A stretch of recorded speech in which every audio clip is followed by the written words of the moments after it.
আমি হতাশ, আমি হতভম্ব। আরও উইকেট পেতে পারতেন রিশাদ হোসেন। সেরা উইকেট শিকারী রিশাদ, তাকে ঠিক মতো প্রয়োগ করতে পারলেন না শাহিন আফ্রিদি।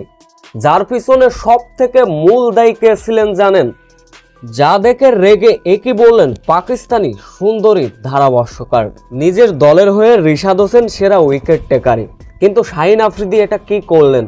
সময় মতো কোন জায়গায় রিশাদকে যে প্রয়োগ করতে হবে সেটাই যেন বোধগম্য হলো না তার। আজ মুলতানের বিপক্ষে খেলতে নেমেছিল রিশাদের লাহোর কলান্দার্স।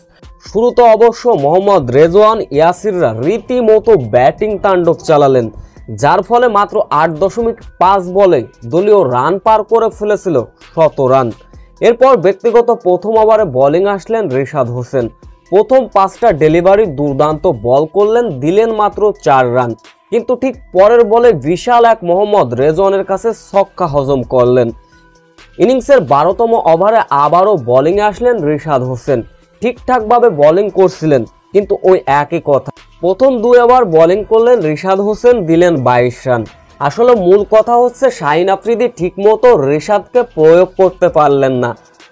নিজের ব্যক্তিগত ওভারে এসে অবশ্য উইকেটের দেখা পেলেন রিশাদ হোসেন।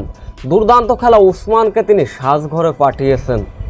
নিজের ব্যক্তিগত চতুর্থ ওভারটিতে এসে আরও একটি উইকেটের দেখা পেলেন রিশাদ। ঠিকমতো রিশাদকে সঠিক সময় ব্যবহার করা না দেখে রীতিমতো ক্ষোভ ঝেড়েছেন পাকিস্তানি সুন্দরী এক ধারাভাষ্যকার। তিনি বলেন রিশাদকে সঠিক সময় ব্যবহার করলে আরও উইকেট পেতে পারতেন রিশাদ।